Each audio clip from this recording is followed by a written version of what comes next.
to get official. I'm Meg Carney, the founding director of the Solstice MFA and Creative Writing Program here at Sullivan University. Welcome to the third in a series of 8 readings taking place as here in Auburndale, Massachusetts, as part of our July 2026 summer residency, start of our fall semester, and the mark of our 20th anniversary. Woo! Yeah. Okay, for tonight's reading, first up, we will have faculty member Ethan Gilsdorf, who will be introduced by Adina Cohen-Barrick. Then we will have guest faculty member Richard Smith, whom I will introduce, and we'll conclude with faculty member former faculty member Jedediah Berry, Freudian slip, who will be introduced by alum, former assistant director Beth Cho Little. Quentin, now, who's doing the first? Adina, come on up to the mic.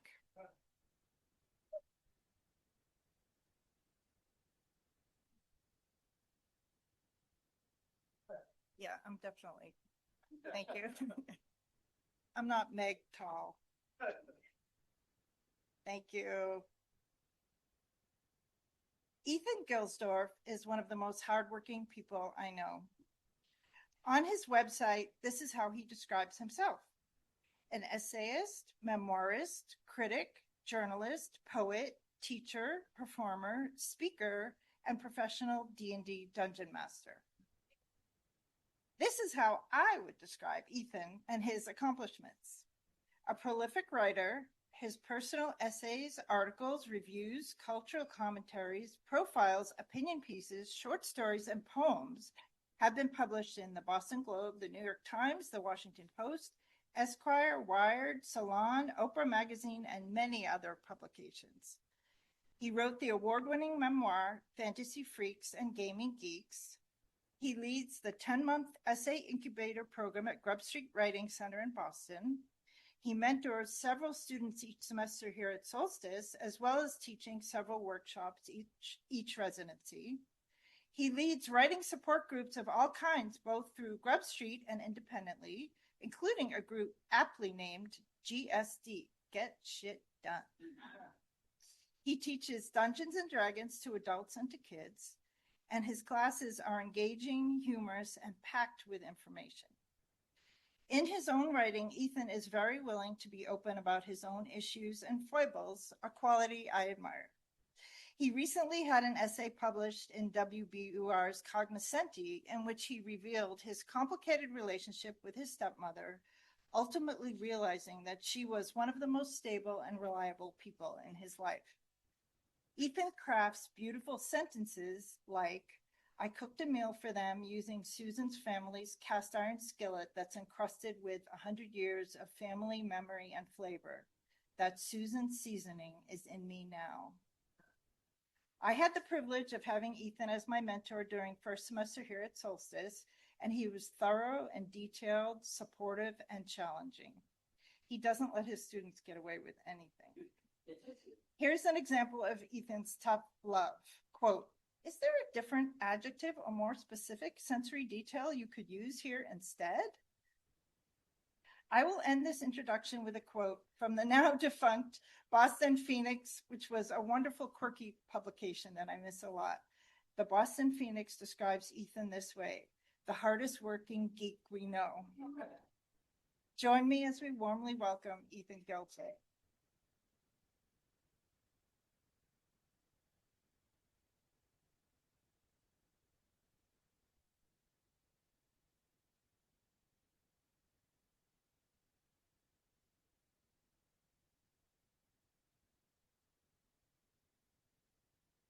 Am I really that tough? I guess I am. But with love. Yeah. All right. Thank you. Thank you so much, Adina. That was a very generous, sweet, and I would say well-researched introduction. Adina has a superpower in research, so clearly you've done your homework. Thank you so much. Thank you, as always, to the team here. Meg and Q are, I guess, our captains Stubing. Maurizio and Jess, the cruise director, Julie McCoy's. I don't know who is Doc and Gopher and I guess Isaac. Doc and Isaac, of course. Yeah, whoever's mixing drinks later on after hours. Anyway, thank you so much for shepherding us through this experience. And thank you to my wife, Marianne, who is letting me go to summer camp. I've always wanted to go to summer camp, and she lets me do this every year, twice a year, in fact. And Doug Brown, I know you're there, and this shirt is specifically for you. So I thought about you when I selected my wardrobe for this residency and ironed my shirts in advance. All right. Anyway, I'm going to share with you a few different things. And whereas in the past, I think I've shared with you some newer things, I have a selection of old, new, borrowed, and wait for the blue. There'll be some blue too. Some old poems. I was thinking about an older poem that I resurrected and kind of updated, and you'll figure out probably how and where I updated it. That I was excited to reread this and think, okay, this could work. It's called Memory Lane. Memory Lane. Have you been down memory lane, really driven it? Felt the shock of its potholes, the mean-hearted fate of its one-way street? No left turn, no right turn after stop, no right turn at all. Just yield, the signs decide. Yield, yield, yield to the past. Do not go forward. Do not even on a green light. Yes, it's much better to back up down the street, out of Somerville onto I-93, into New Hampshire, Vermont, the Happy Valley, France, Baton Rouge, Middle Earth, Tatooine, Hawkins, the Upside Down. All the places you used to call home, your version of home, the ones you've come to love, itinerant, accidental hodgepodge mashup, cast with characters and side quests whose utility now eludes you. Better to back over those dead parents and old loves and listen as their bones crunch, watch as their purses crammed with tissues and credit cards and promises explode. Better keep moving, that's it. You're a good student. Keep that eye on the rear view, right arm snuggling up to the empty passenger seat as you jam the gear shift into reverse, your eye glaring back. Yes, your eye right back at you, a strange and fugitive you. You're going 30, 50, 80. The engine whines like a lost baby. Kirk says, Scotty, I need warp speed in 3 minutes or we're all dead. You achieve liftoff. Han says, punch it, Chewie. Light speed. The entire world drains in your side view mirror, now spidered with cracks like broken stars, and floating now you crane your head and read the barely visible subtitle, Objects in Mirror are further than they appear.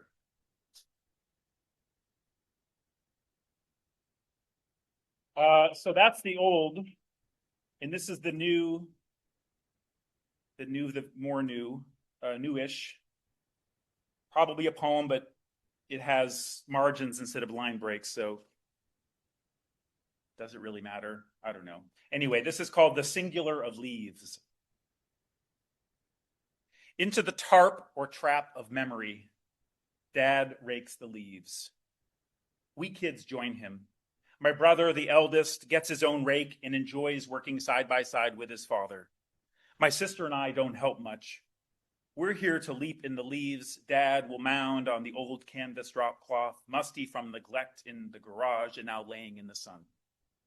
These are the before times. Before leaf blower, before Carter, before Reagan, before leaving.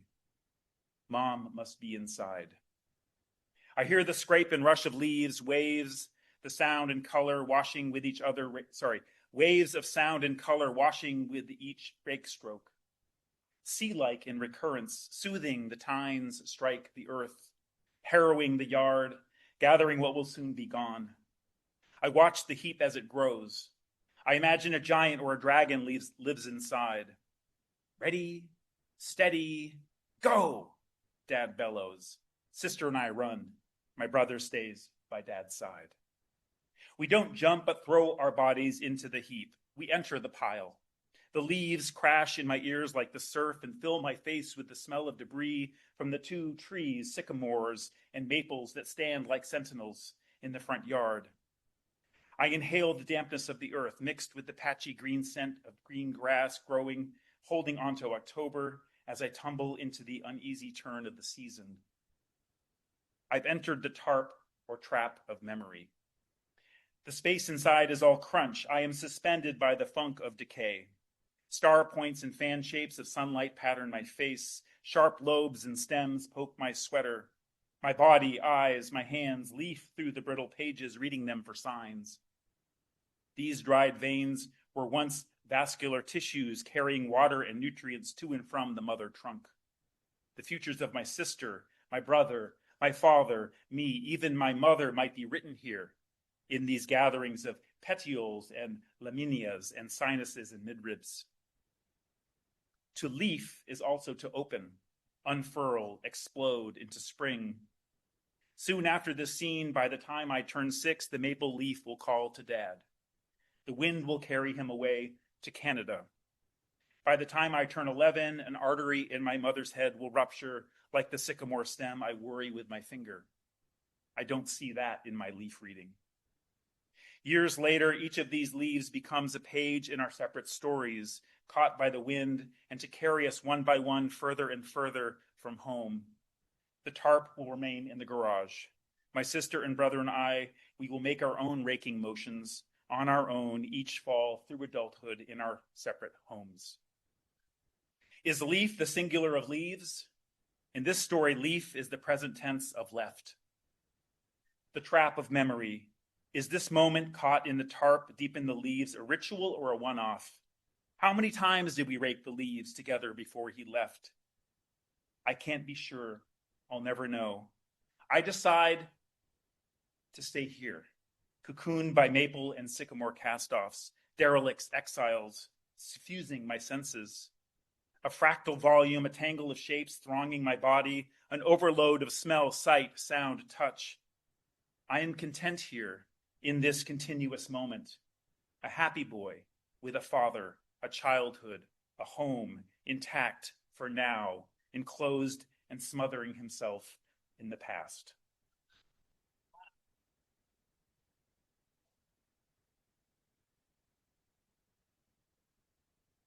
Thank you.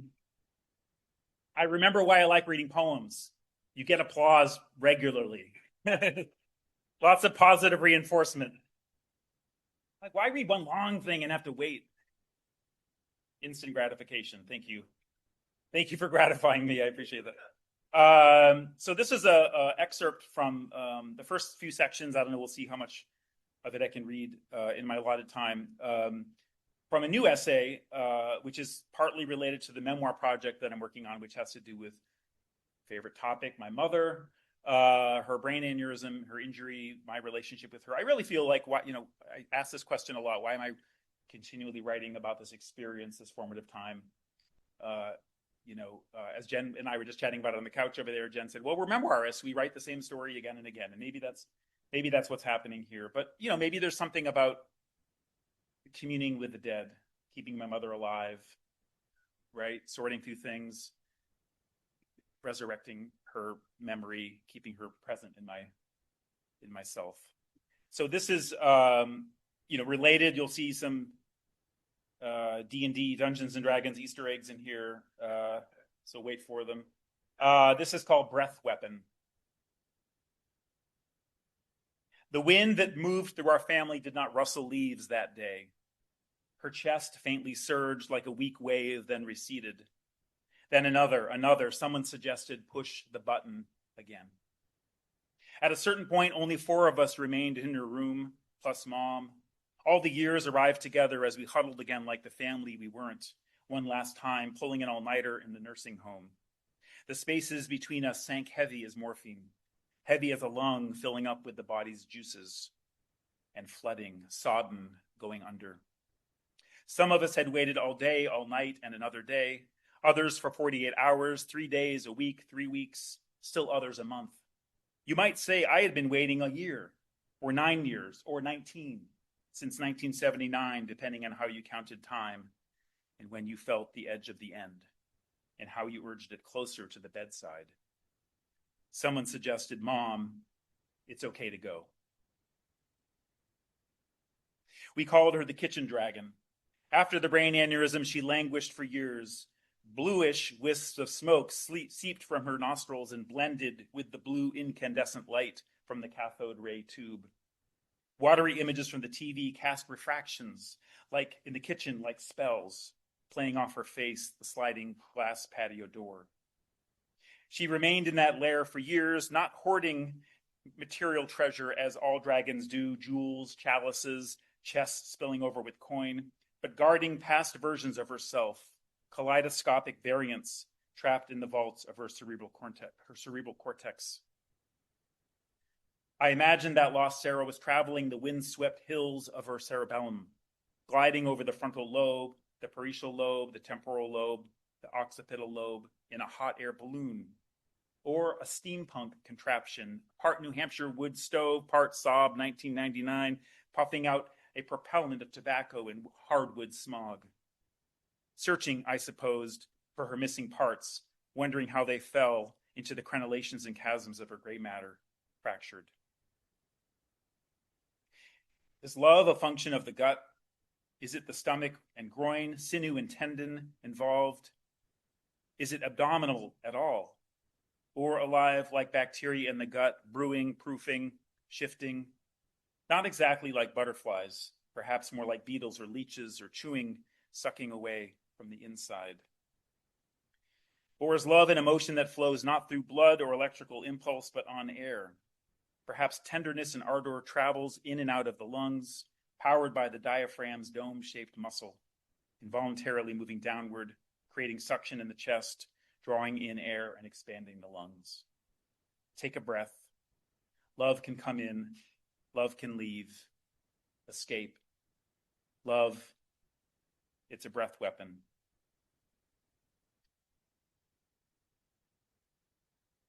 We're not quite there yet, but thank you for the encouragement. While Mom inhabited her lair, I lived upstairs, flipping through the pages of the Monster Manual and Dungeon Master's Guide. I invented characters who embarked on adventures, shadows taller than their souls. I mapped dungeons, room after room after room, like a hospital or a high school labyrinth, my path through them. When my mom finally landed in the south wing of her new home, I stopped playing D&D. Sometimes, reluctantly, I would visit the game and also my mother. I embarked in the darkness, lit a flickering torch on a cavern or nursing home walls, a sword at my side. I chose routes, always circuitous routes, and used stealthy tactics. I lingered in the shadows. I kept my eye on an easy escape. Thank you. We'll pause there. All right, I have one more tiny piece, and then I will relinquish the stage. So I was in, one of the benefits of being at writing summer camp is as a faculty member, I can also sit in on seminars and suck up the, inspirational juices. And I was in Jedediah Berry's seminar today on weird fiction, which was really wonderful. And I don't normally do this, but I kind of got excited about what I wrote in my during the exercise. So I ran back to my dorm room and I fiddled with it. So the exercise was to take an ordinary sort of experience or event and then sort of make it strange and weird, and then sort of figure out how the protagonist in this sort of accepts or rejects the weirdness, basically. So this is for you. Thank you. It's called The Cursor. Fresh. Very fresh. Very fresh. You can smell it. All right. The Cursor.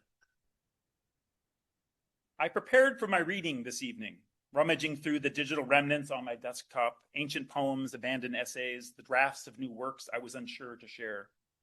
I contemplated what might be the best pieces to present: a funny poem, an excerpt from my longer memoir.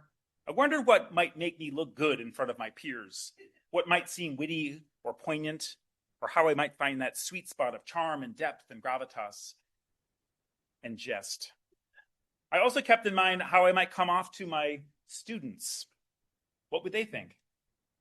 I realized I was overthinking this process, stretching out the decision deep into that hot, summer afternoon when I should have decided all of this eons ago. As I drilled my eyes and anxieties into the screen, something tugged at my attention. A flicker appeared at the top of my browser window, like a tiny tornado amid my Google Docs tabs. A bluish rectangle came into view, materializing like a Star Trek transporter, beaming and rematerializing a tiny being. A blue document icon came into focus with the label Mom. I didn't remember a doc named Mom. I clicked the tab. Next to the toolbar, I saw the telltale sign of someone else who was logged into this document. The words Anonymous Dragon at the top, nested in a magenta circle. My eye was distracted downward. Text began to appear on the screen, slowly unfurling like a scroll. Ethan, it read. The cursor pulsed. More text appeared. Where have you been? The cursor pulsed. More words materialized. Love, Mom. A sucker punch landed somewhere between my intestines and my lower back. How can it be? You died back in 1997. Yet here you are, or someone posing as her, an internet troll perhaps, some student playing a trick on me. I had been getting these spoofing and phishing emails. Perhaps I shouldn't have clicked on that paperless post invitation. Had some bot got my password? The cursor flickered again. Hey, pumpkin, I know what you're thinking, but who else could it be? I was tempted to type back, but I hesitated. That strawberry birthmark on your left thigh, the text continued.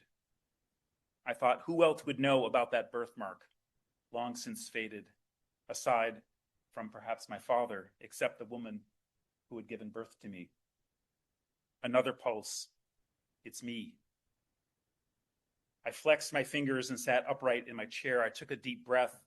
My fingers tapped on the keyboard like raindrops after a heat wave. I don't know how this is possible, I wrote, but I'm here. I'm listening. I've missed you, Mom. Tell me everything. Thank you.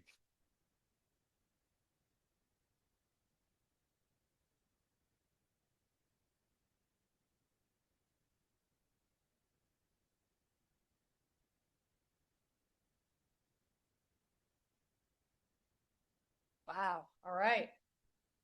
Thank you, Ethan.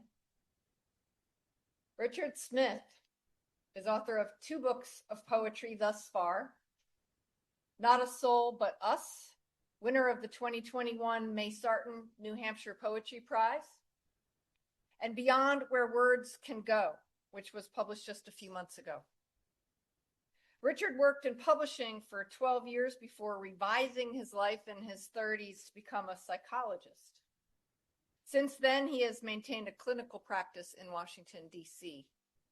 He's on the board of the Center for Existential Studies and Psychotherapy, for which he periodically gives talks on existential themes in plays and novels, from Sophocles to Ta-Nehisi Coates. Both of Richard's collections are historical narratives told through sonnets. Those of you who know my own work realize that I'm a huge fan of the sonnet, so it may not be astonishing to hear, full disclosure, that I was the judge who chose his Not a Soul But Us for the May Sarton Prize. Now, some of you might be silently thinking, oh no, sonnets. But I'm going to borrow from my own judge's citation to say that when faced with the daunting task of choosing one winner out of more than 430 manuscripts submitted for the May Sarton Prize, what does one look for? A first poem that pulls you in, then poem after poem that refuse to let you stop reading. A mastery of craft, music, an urgency of tone that leaves no doubt about the emotional impulse that drives the work. A voice that you trust, even when the syntax or the material is difficult. And that material needs to feel relevant, of substance, necessary. The book tells the story of a 12-year-old shepherd boy in rural England, not New England, in rural England, orphaned and abandoned during the mid-14th century plague pandemic. That I was reading it in the midst of a global COVID pandemic felt nothing short of a miracle. But more than that, I kept rereading it as it, in its craft and its storytelling, was a mesmerizing feat. Richard's second book, Beyond Where Words Can Go, is another book that I absolutely adore. And because I had the chance to write a blurb for it, I'm also going to borrow again from my own words to remind you first that the word sonnet is from the Italian sonetto, which means a little song or sound. When there are 200 sonnets in sequence, the likes of which are found in Beyond Where Words Can Go, the result is both opera and symphony. Music indeed plays a large role in this Bildungsroman story of love and joy, of secrets, of brotherhood, of survival, faith, told in the voice of Simon, a 16th century monk living during the turbulent, violent time of Henry VIII and the English Reformation. In the process, Richard proves himself again to be maestro, master craftsman, and one of our best storytellers in this gorgeous novel in verse that at its core explores the power of love. Platonic, familial, forbidden, divine, especially when one's home and world are at siege. And sadly, these days, we all know a great deal about how that feels. Please join me in giving Richard Smith a warm welcome.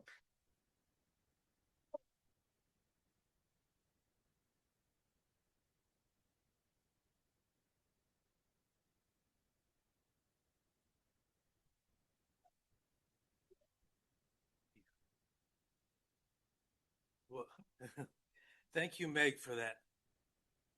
Can you hear? Is that good? Okay, for that amazing introduction.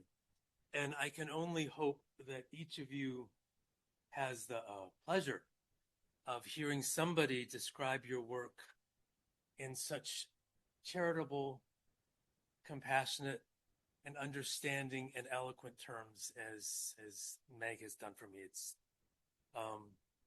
wouldn't be here tonight without her for many, many reasons. So I'm reading from my second book, which is about, it's set in a monastery on the south coast of England in the 1500s. It begins in 1519.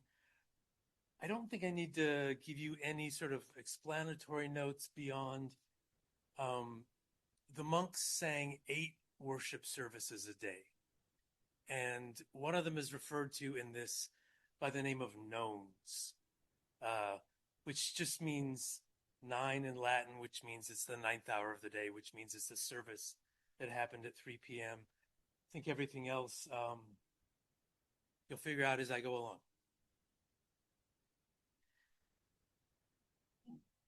The first thing that I notice is your hands.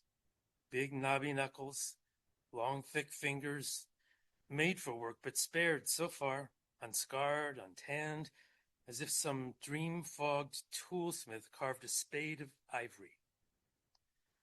Then you speak, a voice that comes from somewhere deep inside, so what we hear is gentled, muffled, like the wind that hums me wide awake those scant few hours when we're allowed to sleep before we pray again. I long to creep from bed and slip outdoors, forsake the chants, the aves, the amens, and let the wind peruse me, hands like yours upon my back, hair, face, untrammeled, wild. I scarcely have been touched since I was a child. I started off being left behind, a knot of squalling flesh in blood-soaked rags, a trail of blood-smeared handprints toward the woods, and not one clue whose blood this was, who'd left this frail new soul for monks to baptize, clothe, feed, teach. The brothers said God brought me here. But you, a middling lord's last son. The day you reach 19, your father sloughs you off out to this monastery, thanking us with gold so no one pesters him about your keep. Did you want this? I guess you were just told that now you'd leave your home, come pray here, sleep here, live and die here in this paltry place. No wonder so much hides behind your face. Your father's steward clinks the bag upon the table. Count it. You seem not to breathe. The light that wavered in your eyes is gone. Dear sir, says Father Walter dryly, we've no need to count. He pats your shoulder, steers you toward me. Simon, please show Philip round the abbey. You two, you will share this year as brother novices. I lead you down the steps. You tap my wrist. Please, let me say goodbye to Rose. You dart out to the yard. A brown mare tethered near the stable neighs and strains to reach you. You step close and start to murmur, stroke her cheek. I turn. It would be cold to watch. You're losing her for good. Yet for one breath, I see the way you touch your horse's face, and now my face can feel that. Feel your skin upon my skin as much as if what I'm imagining were real. And then you're here beside me, just within the doorway to the cloister. Marjoram and hyssop. That's what's wafting from your skin? Perhaps the thick black hair that sways down from your cap. Perhaps your doublet or your cloak. I'm robed and tonsured, scalp shaved bald, but for a ring of orange fuzz, a goose egg's yolk smeared round my skull. I turn and lock the door behind us, step into the western walk, and say, inside the cloister, we don't talk. Your eyes mark where I hang the key up near the door. This isn't prison, I explain. You're free to leave till we take vows next year, and then it's just those vows that will contain us here. Around the corner, someone's pen is scratching. Mass is being sung in church for souls in purgatory. Then some men start arguing in the northern walk. It lurched across this yard, wings flapping, Martin claims. What's flapping is that thing between your ears, groans Prior Gilbert. Don't you have more shame? Your claptrap is the only demon here. We stand in shadow, hidden from their view. You say, we don't talk here, and yet we do? I answer, hold the rule too tight, it dies for want of air. You seem surprised I'm pleased you dared poke fun. You say, I'll need advice on which rules breathe, which don't. You're more at ease. You let your eyes meander upward toward a window. Guests stay there, and just below is the almonry, I say. That's where we store what's given to the poor. Spare food, old clothes. Beside it's the refectory. We eat in silence. You just grin. We stroll. The day room's where we talk, the one place where there's heat. The chapter house, the stairs that lead up to the dormitory where we sleep. You ask, what's mine? There's nothing I will keep. You won't be pleased by what I say. We share things like the first apostles. That means what you need, you'll get. To eat, to read, to wear. I understand you can't yet feel it, but the hope is someday this may comfort you. You almost hide a sigh. Beyond the beds, I point across the room, that door leads to the necessarium. You cock your head, perplexed. Then, oh, latrines, I should have guessed, we shit in Latin. Thus the sparrow finds his home, I quote. The swallow makes his nest, you add. Psalm 84, verse 3. Our minds lock eyes. What's silly and what's sacred blur. That may be why we laugh. I'm not quite sure. Then something's on the verge of happening. It passes. I say, here now, down this way, these stairs, down here's the choir. We rise to sing God's praises at the turning of the day. At dawn? At midnight. Floor tiles laid down in a darker color than the rest mark out a pathway to our stalls. A hush begins. I see you feel this place. You walk about, then sit and hum 3 notes. The echo, you exclaim. I point. That grate beneath you? Down below's a pit that's lined with stones. Bricks too, I think. You smile. That's why there's so much sound. You're glowing. Maybe music is the thing that helps you pray. I ask, perhaps you'd sing? You flush, both shy and gratified. You stand.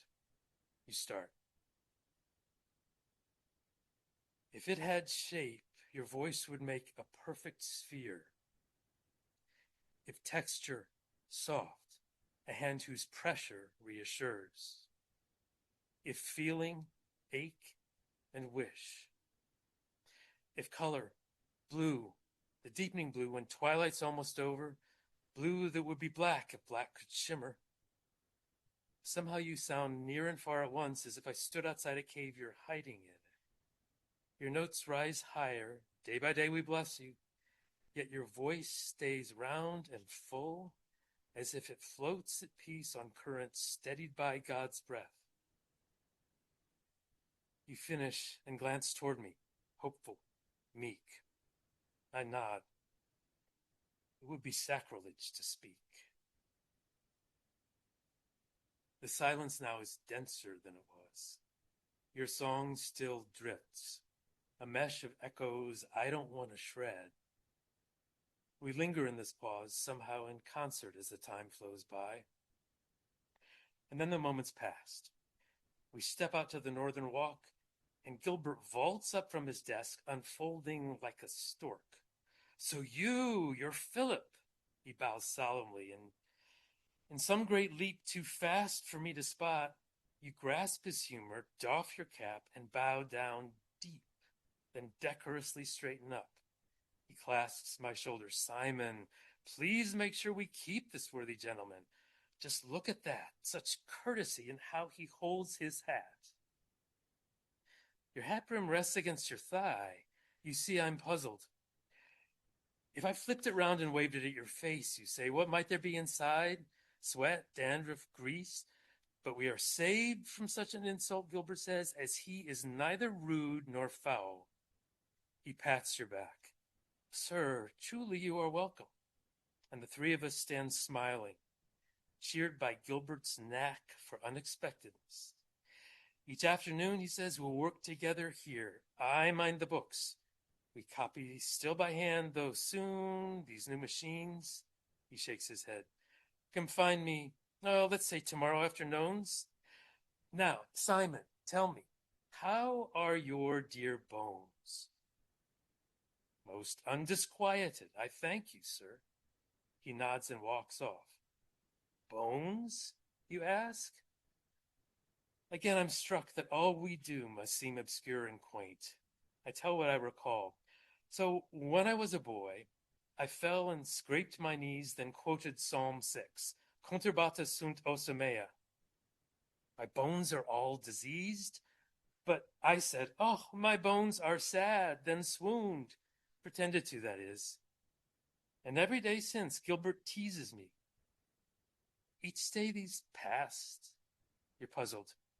When did you come here to stay? Where were you born?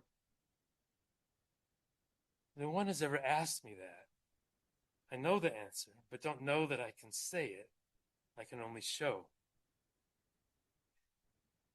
I lead you out the cloister door, then through the yard into the gate, another key, another step outside. I point down to the threshold. You're confused. You don't yet see. This, look, I kneel. Right here. This stain. You kneel as well. They never could quite scrub off all the blood, I say. Your breathing shifts. I feel you understand. At nighttime? Winter? Fall? I nod. But somehow it has helped, I blurt, that she had never known me when she gave me up. At once I hear how that might hurt you. No, I'm sorry. I didn't mean you waved that off. At least I wasn't left outside, you say. This baby, you might have died. Inside me, something tumbles upside down. My bastard birth has always seemed just one of two things. By sheer luck, she did not drown me in a ditch. She should have.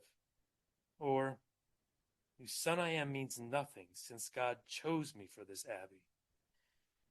Either I'm a blot of shame, or I'm a fount of blessing. But by your account, I simply merited the same care moderate loving kindness would suggest for any child. I need not have been rare to have been worth the saving. Near your chest, your hands have curled to cradle empty air. We sit here on the threshold, side by side. Again you say, that baby might have died. The sun slips earthward. One stray beam darts straight into my eye. I'm dazzled. I breathe in, and everything around me dissipates into a dim and noiseless cloud. So it begins as always, and I wait as always till I sense God's presence. I don't mean a place. God isn't here. He's everywhere. He fills all that exists.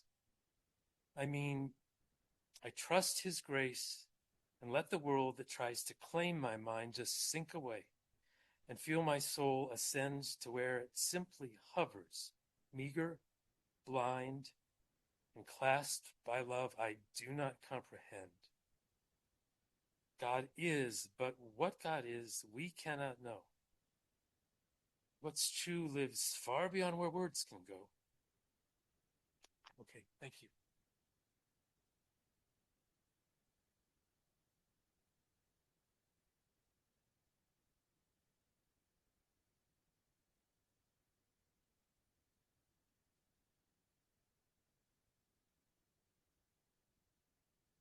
I think I'm okay. I think I'm okay. Can you hear me? Okay. Hello. When you hear the name Jedediah Berry, I'm sure you think of his novel, The Naming Song. Winner of the Massachusetts Book Award for Fiction, also an LA Times Book Prize finalist. Or you remember his first novel, The Manual of Detection, which won the Crawford Award and the Hammett Prize and was adapted for broadcast by BBC Radio. Maybe you recall that he created the Family Arcana, a story in cards. Or perhaps you know him for his brand new book just out, Kill All Wizards.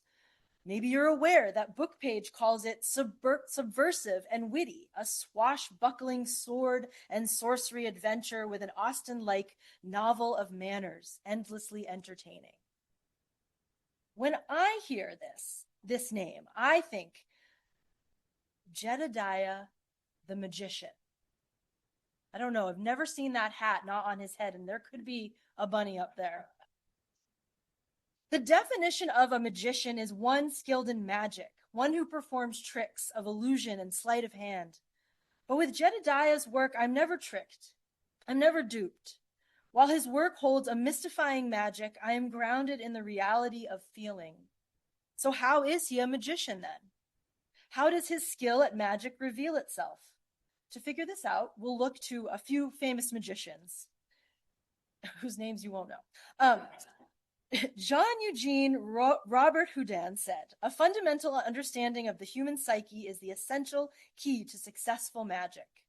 Jedediah has this. His writing, while it so often takes place in fantastical or hypothetical worlds, it is rooted in a sure-footed understanding of what it means to be human, to love and lose, to discover and doubt, to experience growth and change at every turn.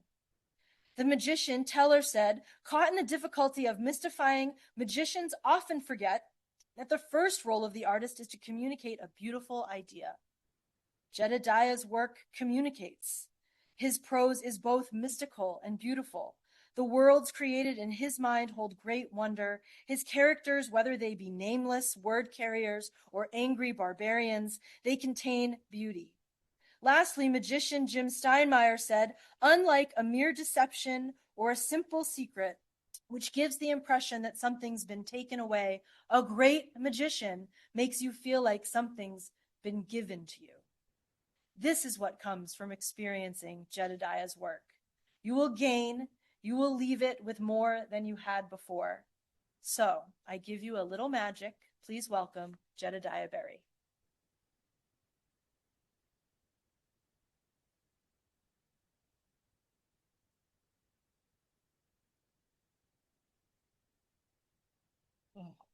Oh gosh, that was really lovely. Thank you, Beth. I feel so humbled by that. Part of me wants to do a disappearing act right now.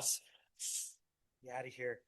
Um, it's such a pleasure to be back at Solstice. Thank you, Quentin, and thank you, Meg, for having me.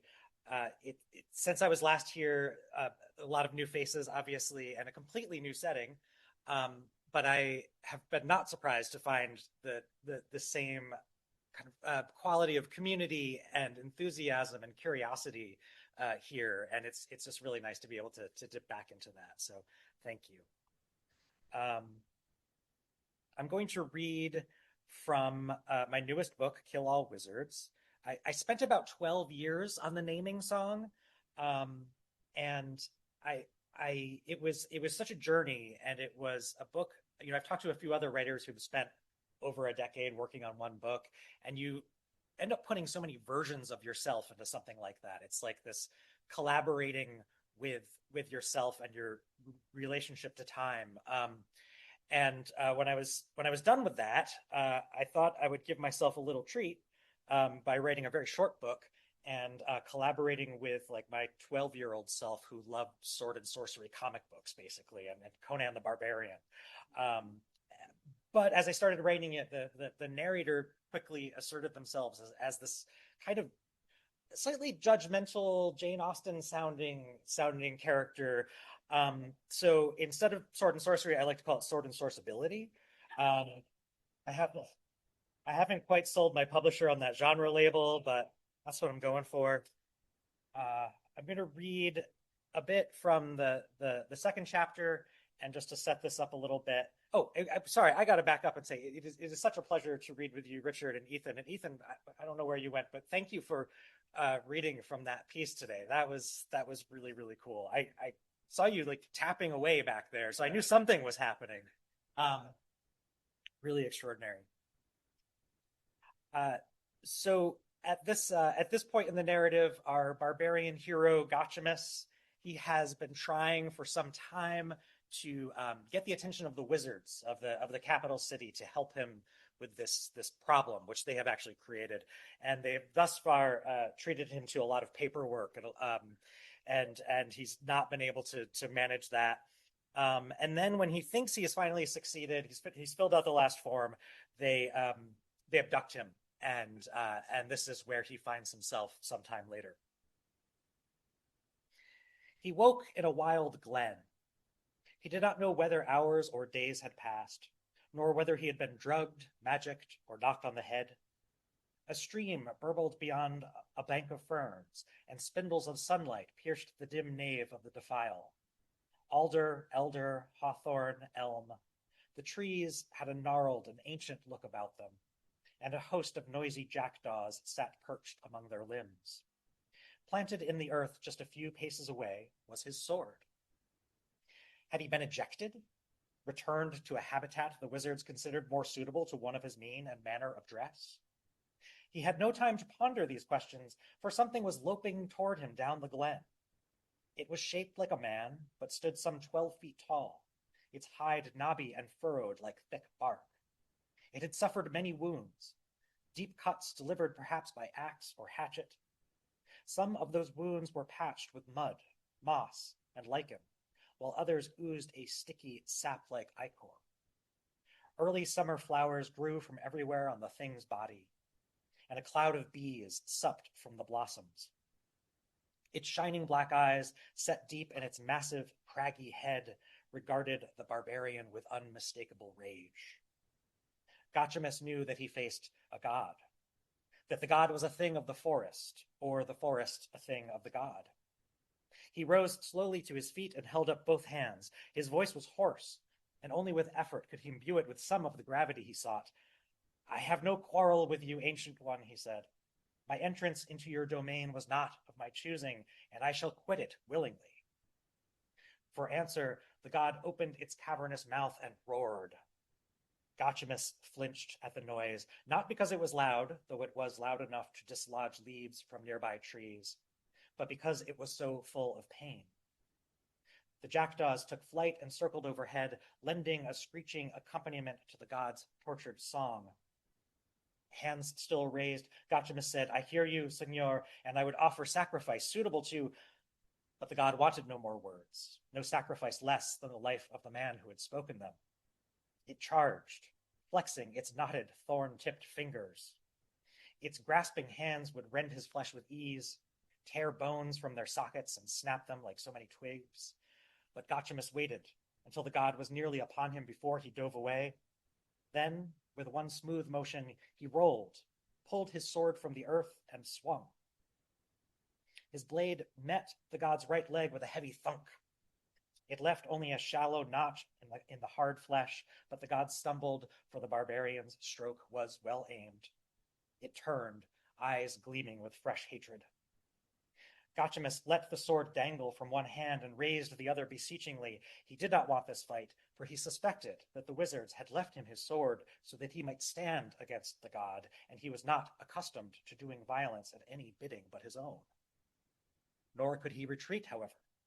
Only fools tried to run from immortal things, even one so wounded and diminished, for it was widely known that nothing made a god more terrible than the scent of mortal fear. So when the divinity approached again, Gotchamus braced himself. This time it stopped just beyond his reach and roared once more, though the tenor of that roar had changed from one of rage to one of exhortation. But to whom would a god call for aid?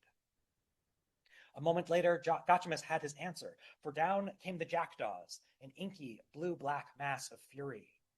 They dove at his arms and face, lacerating his skin with their claws, piercing his ears with their shrieking cries. The barbarian wheeled and waved his sword wildly, too distracted to notice the god readying another swing. It struck him across the chest and sent him flying. He landed hard amidst the rocks beside the stream, the impact jolting the air from his lungs. Then the wild god's bees were upon him. The bees were not so loud as the jackdaws, but theirs was the greater weapon, and Gotchamus felt his body pricked with 100 points of fire. He flung himself into the water to escape the stings and was swept downstream, gasping and groaning, fighting for breath, until a pair of thorny hands yanked him from the current. The god threw him to the earth. Gotchamus, fighting to remain conscious, saw the glittering eyes of fox and badger, wolf and boar and stoat all watching from the underbrush. This was the deity's own kingdom, the beasts all dukes and duchesses in their liege's court. A man might fight a god and win, but could one man fight a forest? Could he stand against the trackless wilds entire? The gods' reserves kept to their fastnesses, for their lord wished to claim the killing blow.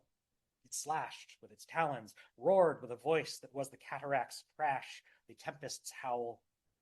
Gotchamus rolled, but the gods' claws found their mark, adding their searing castigations to his agonies. Again and again they slashed, rending his flesh, spattering the rocks with his blood. He rose and stumbled backward, still swinging his sword, but these were desperate strikes, and when his blade connected, it left only nicks in the god's steely hide. No wonder its previous combatants, whoever they were, had affected no greater wounds. If he could land a second blow in the same spot, he thought, he might breach cambium, but he was losing blood from 100 slashes, and his skin burned with the fire of 100 stings. A dark fog clouded the edges of his vision.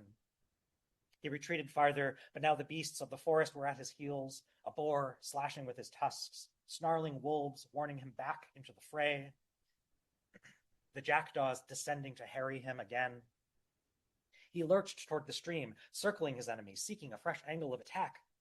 But how to cut deep enough when your foe's skin is an armor cured by centuries of suffering and hate? Then he saw it. A broken spear shaft in the god's side, protruding from a wound crusted over with lichen and coagulated sap. The barbarian had within him blood and strength enough for one final gambit, so with a bellow to rival the god's own, he charged and leapt, grabbing hold of the spear to propel himself higher. Too late, the god understood what was happening. It cried out to its vassals, and from the tangled wood they came, beak and talon, claw and fang, snarl and screech and howl, but Gotchamus was level with the burl of the wild god's head, within striking distance of the one place upon which he had discerned no evidence of prior wounds, the one place, he thought, where a single blow might do the work of 20. The barbarian swung his gleaming blade and... But here we should pause. Already we have described in perhaps too much detail the injuries suffered by Gotchamus at the razoring hands of that god and its fearsome minions.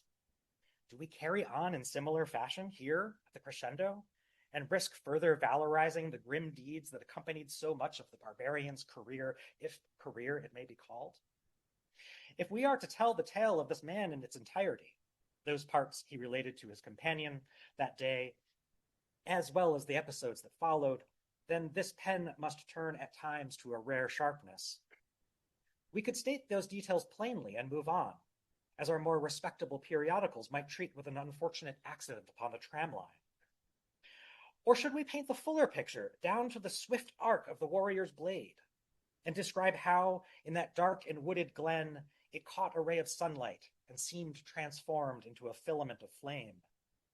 Should the sound of the blade cleaving gnarled flesh be likened to the thwack of the woodcutter's axe? Or do we work harm by extolling the virtues of such a cut? And, having already proceeded thus far, do we go on to trace the flight of that hoary head as it sailed from the body and landed among the rocks by the stream, angled as though to stare at its own reflection? Were it practical, we might instruct the artisans who print and bind these pages to set certain passages in a different color of ink. A deep red for the gorier portions would be appropriate, if a bit lurid. But only consider, in addition to the costs associated with such a scheme, the likelihood of unintended consequences. You, trusted reader, would no doubt use these signals responsibly, adjusting your experience of the text to better suit your refined sensibilities. But some other person, some unscrupulous scoundrel, might misuse, nay, abuse our classifications by reading only those passages identified as gruesome and grim. Is this a habit we wish to cultivate? This a variety of reader we care to attract to our pages? No, let the degenerate pick his way through the full spectrum of prose contained herein, that we might reform his twisted imagination, or at least plant seeds to grow into a more varied, more nourishing garden. And for now, if only for the sake of completeness, let us record that the head of the god was indeed sliced clean off, that its blood drenched the barbarian as he clung to its side like a child to a favored climbing tree, that the great hands of the monster reached to the place where its head ought to have been, and, finding nothing, spasmed with a kind of panic we have all felt at one time or another upon misplacing our best pen, or perhaps the invitation to Lady Black's solstice ball. God and barbarian fell together and lay side by side, the latter waiting for the feral congregation to work their clawed revenges upon his person. Before his eyes closed, he saw the beasts gathering, but not around him. They circled their fallen sovereign, heads all hung in mourning. And so he mourned with them, for he had gazed upon one of the rare old powers of the earth, and with his own hands ended it. Thanks.